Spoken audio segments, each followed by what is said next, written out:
So growing up, were you raised with your mom and your dad in the household? I was raised with my mother. Where was your dad? Next question. She like Shaq. Okay. You know, you heard of Shaquille Oneal? Yeah. Shaquille say Phil is my father because my biological didn't bother. So as far as I'm concerned, he's my father, because my biological didn't bother. You know, go listen to it. He said it. Phil is my father. From a boy to a man, so Phil is my father, because my biological didn't bother.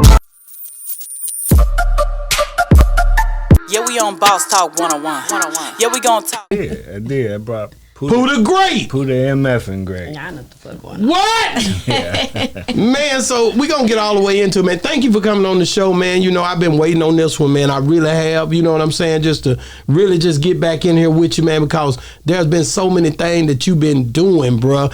And the first thing, or do you want to go ladies first? I want to go. I want to talk to Pooh a little bit.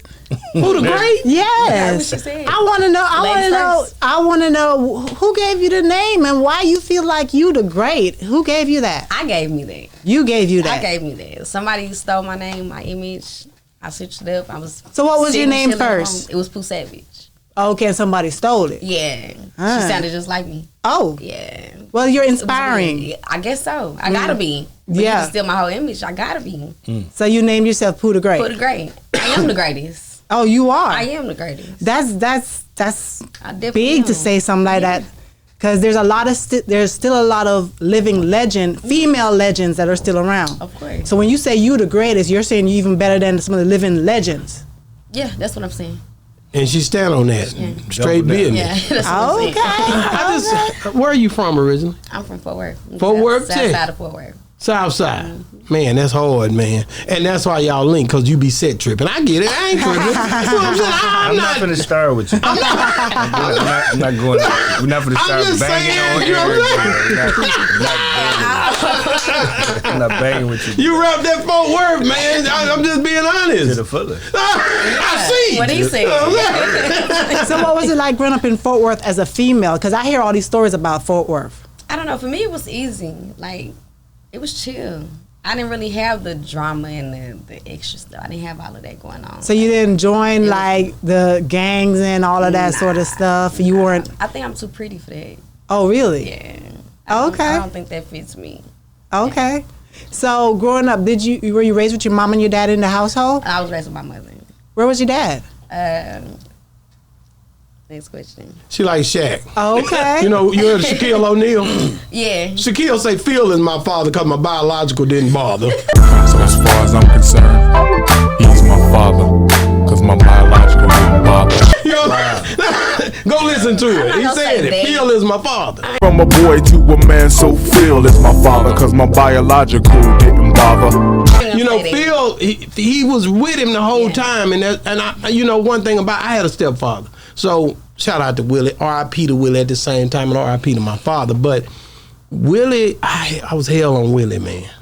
That nigga, man, he couldn't win for losing with me when it come down to trying to be a stepdad to a bad child. It's a teenager already. You ain't my daddy. Right. Yeah. That's how we do it. Yeah. You ain't my daddy. Yeah. And he done walked to the store, got groceries and everything in the snow. Nigga, you still ain't my daddy. You know? But as you got older, you learned to appreciate that. Once I sold him that 38. We became friends, like, you know what I'm saying? When I sold a nigga the 38, that's when we got and then I sold him a TV. And then once I started selling him stuff because I was hustling, I'm like, damn, he cool. You know what I'm saying? You ain't nothing. Horrible guy. Benefiting from Horrible guy. You're not supposed to say he's a stepdad. You're supposed to give it to him. No, we saw because the TV went out. Listen, were you living in the house? When the TV went out, I was here at the store. He called me. That was the last probably call we had. Oh, and then, you know, he died out there, but he was like, man, this damn TV that went out. I'm like, man, that TV 20 years old, nigga. You got a good deal. Let's get back to it, man. I can do this all day. The reason why, because there's so many people who sit in that seat that are raised by mom and dad wasn't there, you know, Rolling Stone, all of that sort of stuff. But I always ask that question because that's your foundation, and that builds who you are in character. Whether he wasn't there, and that's the reason why, whether you end up in certain type of relationships, why you know what I mean? Yeah. But And there are kids who are going through that right now who might be watching this and be like, okay, how can I overcome this? How can I get out of this mindset?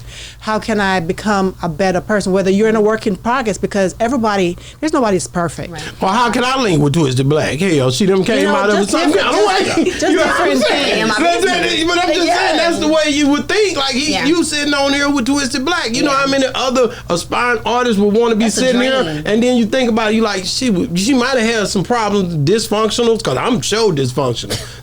People don't like when you say that, but it's really just meaning your parents weren't together. But God put us through different things for a reason. God put us through everything for a reason. And I always tell people, don't be ever be ashamed of what you go through. You have some people come on here and they were molested by their dads, by their different things. It gets rough. It gets rough. Whatever. It's rough. But I tell people, somebody out there going through it right now, and whether they want to commit suicide or whatever, and because of your story, you stop that. You might never know who you might touch, but there's a reason that we go through things for testimony to help somebody else. You understand what I mean? So I always tell people, don't ever be ashamed of anything you go through. And sometimes talking about it can also heal you.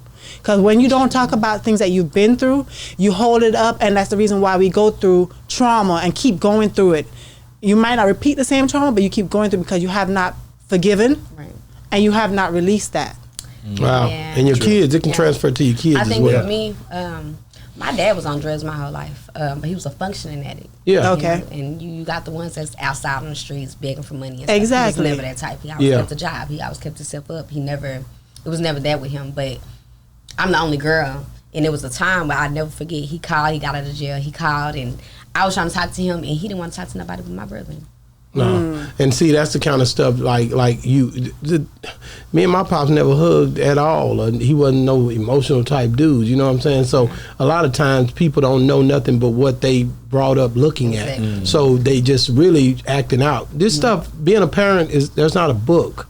There's not a thing that show us a guide on how to do it. So sometimes we do make mistakes, but at the end of the day, we only human and we're prone to do that, but we're trying to figure it out. Doesn't mean we don't love you, but we're trying to figure out how to love. But not only that, men I feel from my perception, men always feel like, that's my son, I need to show him how to be a man. I need to talk to him to guide him in the right direction. Mama need to show you how to be a woman. So I was there showing you how a man's supposed to treat a girl growing up, but when you become a teenager, I think men usually step away and let the woman do what a mom's supposed to do. That's real. I didn't see it like that at that time. Because you felt like you were daddy's girl. Yeah, and I was like, why you don't want to talk to me? Right. Like, what's going on with you? But, that happened, but on his deathbed, I was the only one there. Wow, that's dope. That's dope. So you did have closure, and that's the good thing. I did. That's good. Yeah, I was with my dad too on his deathbed when he was getting ready. He didn't know it. He didn't know he was getting ready to pass because he went through surgery. But it be like that, you know what I mean? Like, and I don't know how we done got over into these hard conversations because I really wasn't trying to get all emotional. I'm gonna break down on this hoe. Not for real. You are not gonna break down. Stop talking. Don't lie. I'm gonna break down on this hoe, babe. God, Yeah, we on Boss Talk 101. Yeah, we gon' talk.